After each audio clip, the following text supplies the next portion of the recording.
Hello everyone, my name is Satyam Chaturvedi and today I am going to explain chapter number 7 from your language book. And the chapter's name is Verbs Non-Finite Forms. So what is non-finite form of verbs we are going to discuss in this particular chapter. So let's start this chapter, and before I start, let me tell you what is finite verb and what is non-finite verb. Finite and non-finite. So you must have constructed a lot of sentences while completing your homeworks or while speaking to anyone. So when you use the helping verb according to the subject, when you use the right form of helping verb according to the subject, so that particular sentences are the forms of finite verb. What I am saying?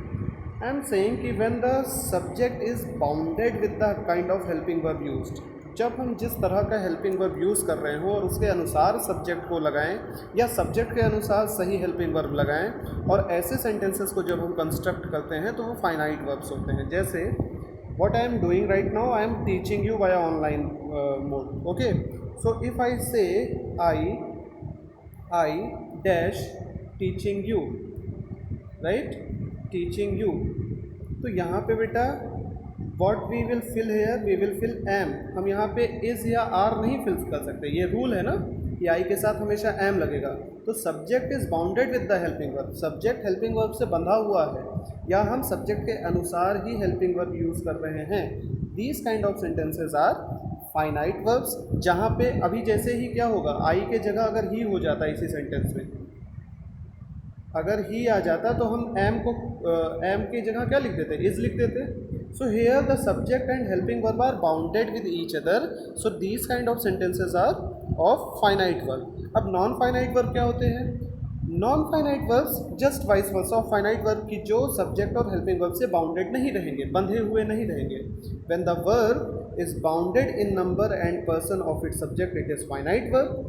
On the other hand, if the verb is not bounded in number and person, it is non-finite verb. Let's see the example non-finite verb क्या होता है. If you see the first sentence here, the boy is reading a book. So boy is singular subject. According to the singular subject, we have used is here. So this is our finite verb. But let's see the second, third, and fourth sentence. The teacher found the boy reading. The man wants to go out, to go. Taking exercise is a good habit. Taking. All these three words are not bounded with the subject. So these three kind of different non-finite verbs are the example of non-finite verbs in this particular sentence. And now we will see कि what are the types of non-finite verbs, कितने types के होते हैं. So they are of three types बेटा. First is infinitive, second is gerund, and third is participle.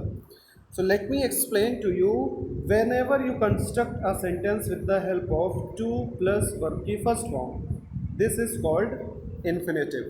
Suppose that I am saying he wants to go to temple.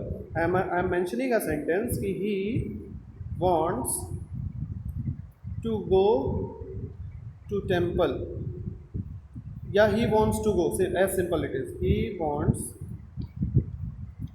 to go. So here he is used and based on he we are using wants. अगर यहीं पर बेटा अभी आई होता तो हम want ही लिखते, S E S ना लगाते according to the present indefinite tense. लेकिन टू गो तब भी रहता, चाहे ही यहाँ यूज़ हो चाहे आई यूज़ हो, टू गो तब भी रहता. इसमें कोई चेंजेस नहीं हो रहे हैं, ये सब्जेक्ट के चेंजिंग पे नहीं बंधा हुआ है. यहाँ कोई भी सब्जेक्ट आएगा टू गो हमेशा यूज़ होगा.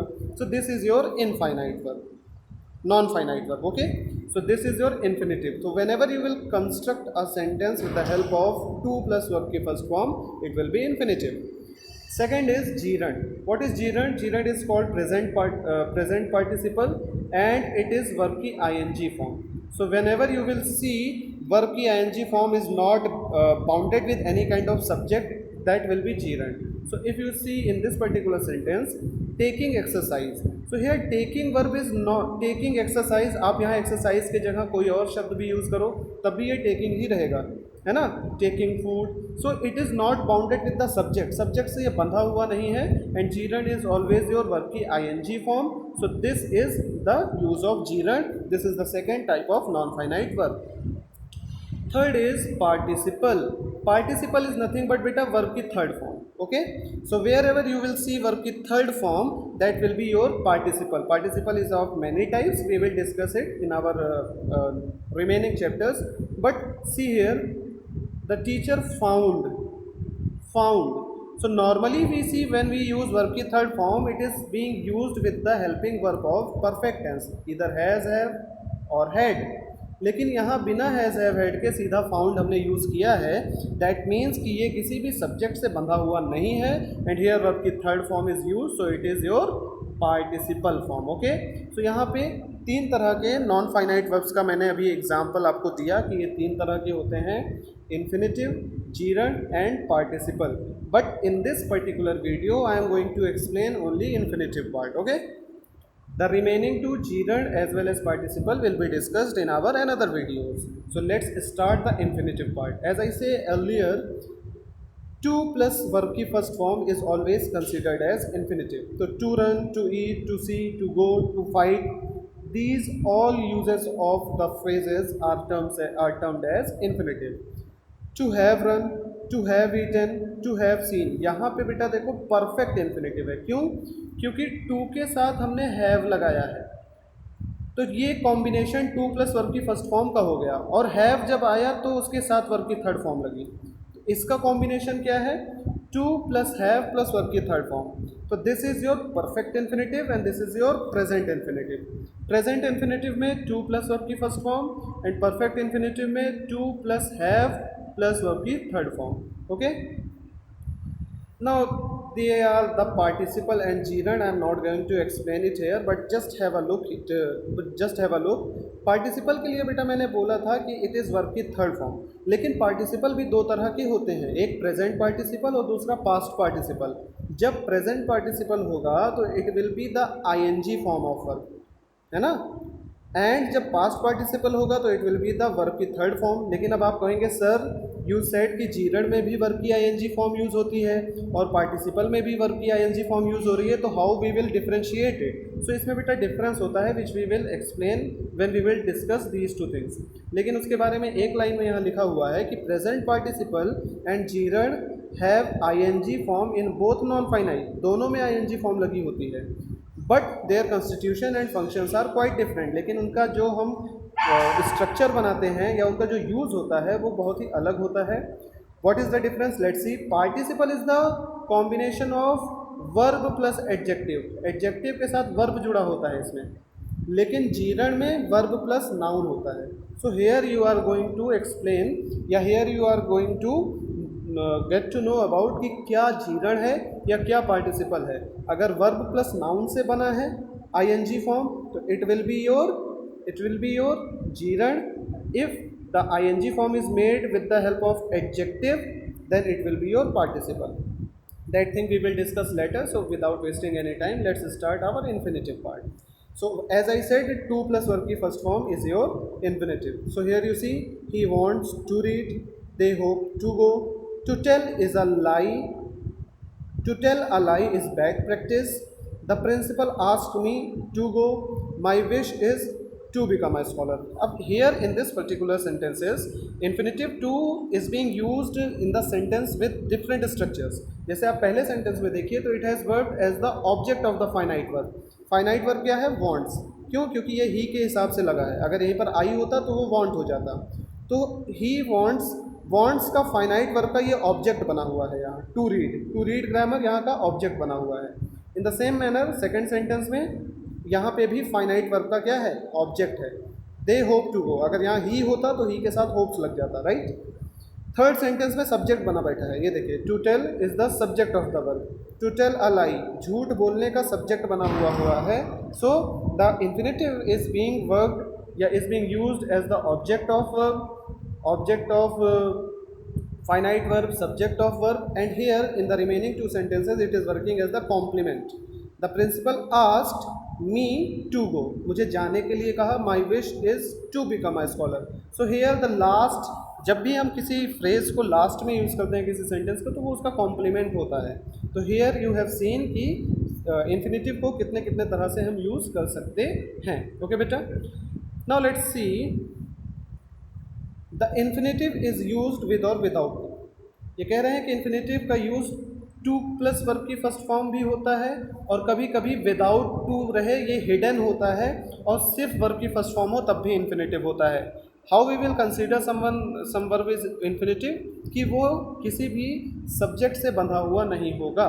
अब जैसे इन दो सेंटेंसेस में देखिए, तो he wants to eat something we ought to have worked hard, यहाँ पे टू प्लस इन्फिनेटिव है, यहाँ पे यूज ऑफ टू है, but remaining two sentences we can play football in this lawn very well, we made Tarun finish the work, so we ordered Tarun to finish the work. अगर इसका एक sense हम देखें तो ऐसा निकलेगा ना कि हमने तरुण को फोर्स किया अपना काम फिनिश करने के लिए, तो to finish is hidden here, but we have used infinitive without to. तो ऐसा भी है कि हम बिना टू के भी इन्फिनेटिव यूज़ कर सकते हैं। And when an infinitive is used without to, it is called bare infinitive. So this question is asked sometimes. ऐसा नहीं है कि कभी infinitive बिना to के नहीं आएगा, और उसे हम क्या कहते हैं, bare infinitive कहते हैं। Now let's discuss what is infinitive without to. bare infinitive to कहाँ लगता है वो हम देखेंगे अब।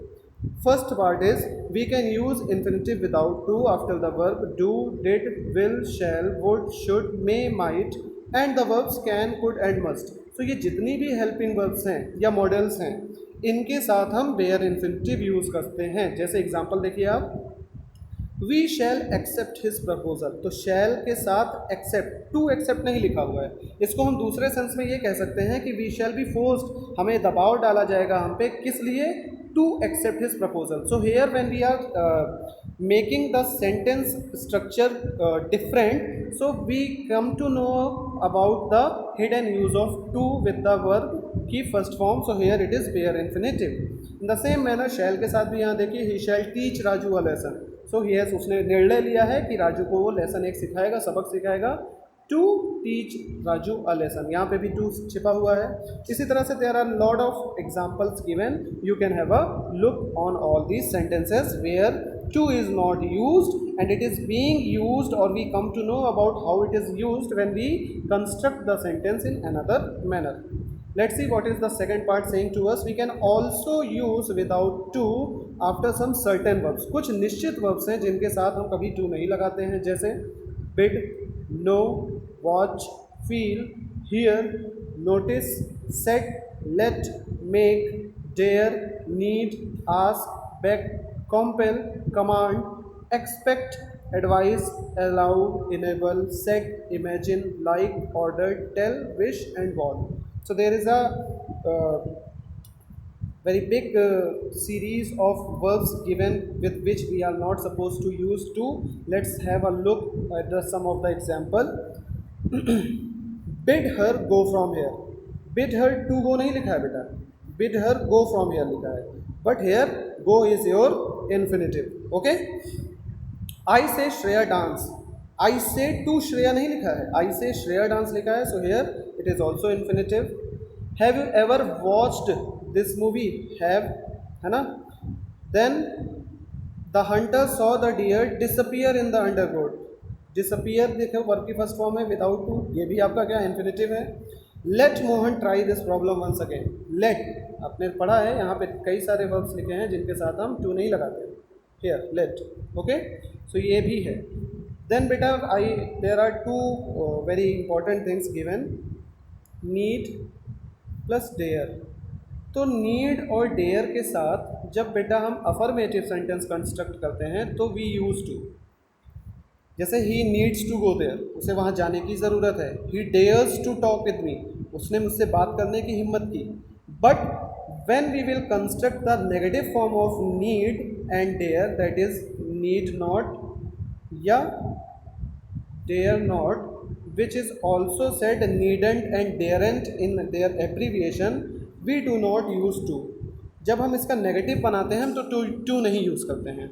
अब देखिए, जैसे Muskan dared to disobey you, Muskan ने तुम्हारी अवमानना करने की हिम्मत की, but she dared not disobey me, जैसे ही डेयर्ड के साथ क्या लगा, नेगेटिव फॉर्म आया, यहाँ से टू गायब हो गया.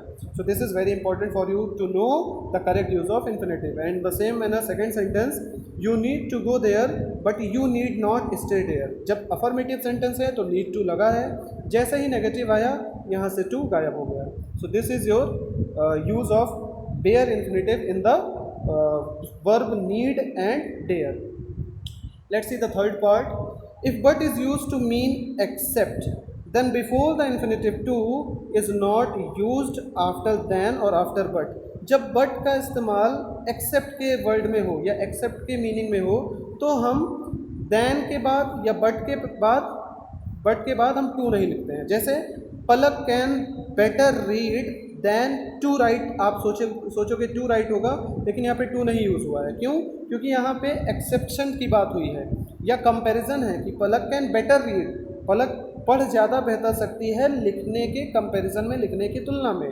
Then to write is here hidden, right. So this is your bare infinitive. The girl did nothing more than to weep, है ना, रोने के सिवा उसने और कुछ नहीं किया. On the loss of her books, अपने बुक्स के खोने पर रोने के सिवा उसने कुछ नहीं किया. एक्सेप्ट मीन्स सिवा. सो देन टू वीप, आप देखिए अभी जहाँ पे मैंने कहा है कि बट का इस्तेमाल जब सिवा के अर्थ के यूज़ में हो तो we will not use to. So there are the examples given here, you can have a look. And the fourth and last part कि कुछ ऐसे फ्रेजल वर्ब्स हैं हमारे, कुछ ऐसे फ्रेजल वर्ड्स हैं या हेल्पिंग वर्ब्स हैं जिसके साथ हम कभी भी टू नहीं लगाते. जैसे had better, would rather, sooner than, had sooner and had rather than. इनके साथ हम कभी टू नहीं लगाएंगे. There is always the bare infinitive. जैसे we had better stay at hotel, हमारे लिए होटल में रुकना ठीक रहेगा. तो we had better to stay नहीं है, वर्ब की फर्स्ट फॉर्म स्टे के साथ टू नहीं लगा हुआ है, right. So this is why, because had better is used. तो कुछ ऐसे वर्ड्स हैं जिनके साथ हम कभी टू नहीं लगाते हैं. I would rather die than beg, than to beg नहीं, देन बेग. मैं भीख मांगने से बेहतर क्या समझूंगा, मरना पसंद करूंगा. I would rather die. The terrorist would sooner surrender than fight. And in the fourth sentence is, I would face my problem boldly rather than worry about it. So there are some phrases given with which we do not use the infinitive to. So this was the explanation part given in your book. We will explain it in more deeper way when we will meet in our class, and the whole things will be explained in the class in a broader manner. But till then I hope things are pretty clear to you what is the infinitive. So now you are supposed to do the exercise of infinitive, and after that I am going to send you the remaining non-finite verbs, which is gerund as well as participle. I hope things are pretty clear to you. Till then, take care, bye bye.